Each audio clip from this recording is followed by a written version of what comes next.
when you drive. This is a little. It's prefaced, and we'll get into the meat of it. When I pretend to be someone else, I have no trouble attracting women.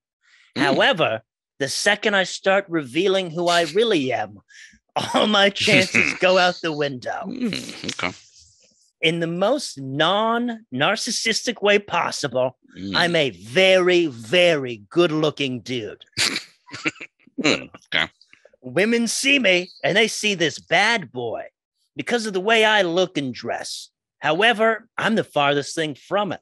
I'm an extremely sensitive and jam-packed with emotions and very in tune with my feminine side. For a very long time, I've maintained this bad boy persona because it worked so well. Women were all over me, and for some time, I did love the attention. However, once I got to my mid-20s, I felt miserable. I wanted to experience a real relationship.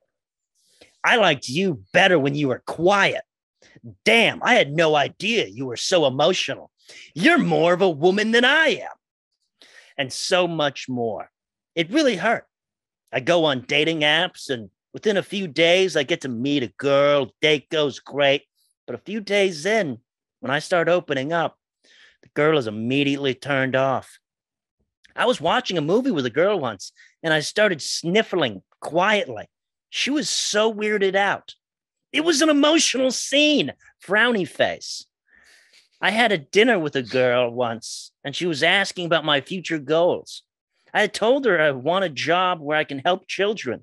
She laughed and said, "That's so gay. What the fuck?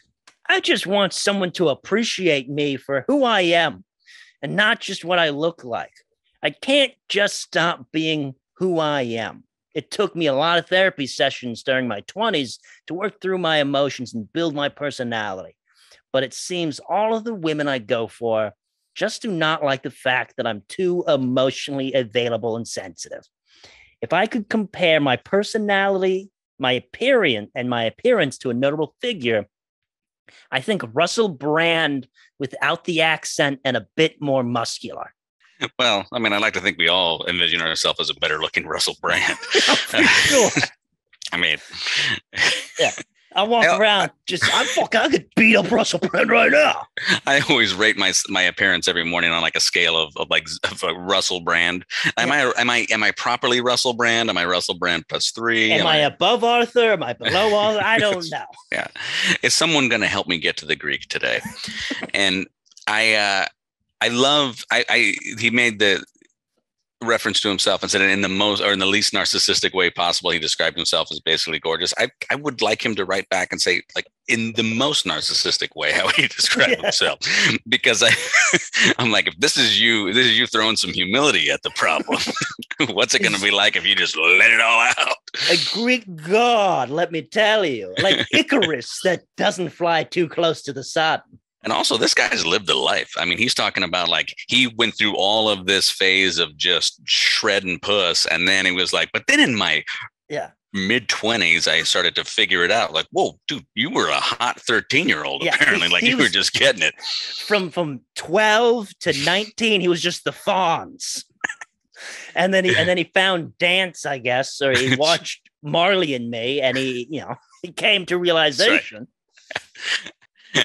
I mean, I also kind of want to know maybe he needs to take a look at who he's dating, like maybe the one gal who saw him or heard him say that he wanted to do something with children and was like, you're gay. I mean, that seems a little intense.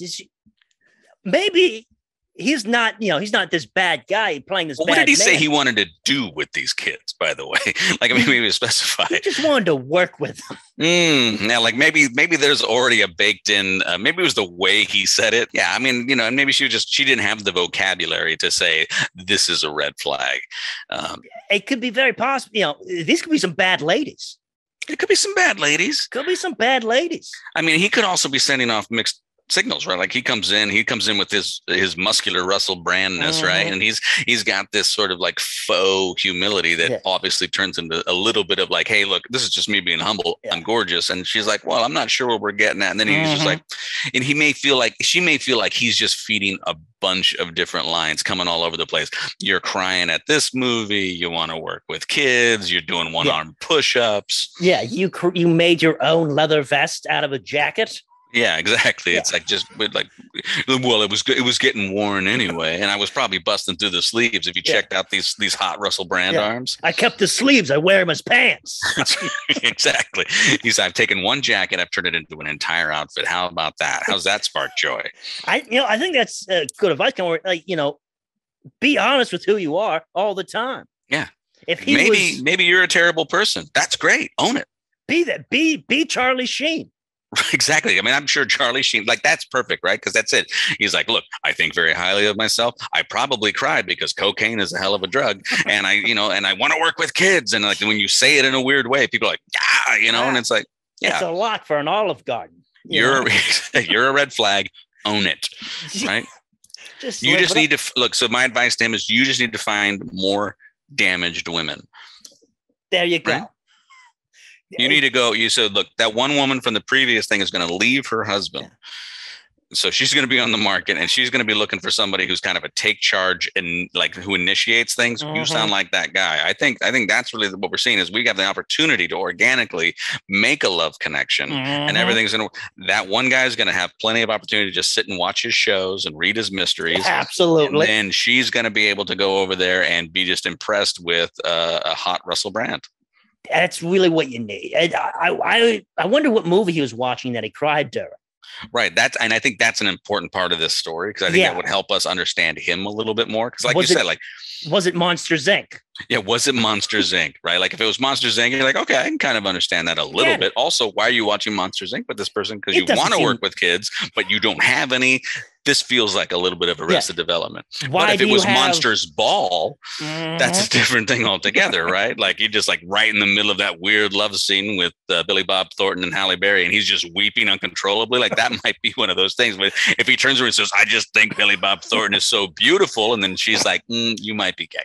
That might be weird. Why is he saying that Billy Bob is coursing through his veins? What? Hell yeah, what? Hell yeah. Can I get a hell yeah? What? Can I get a hell yeah? What? Hell yeah, what? Hell yeah. And I know it ain't right, and I know you shouldn't take this advice, but make sure you really drunk when you drive and walk on some glass with no shoes on and don't pay for your meal, dine and dash. You better not ask me for no advice because I'm gonna tell you the wrong thing to do. So can I get a hell yeah? What?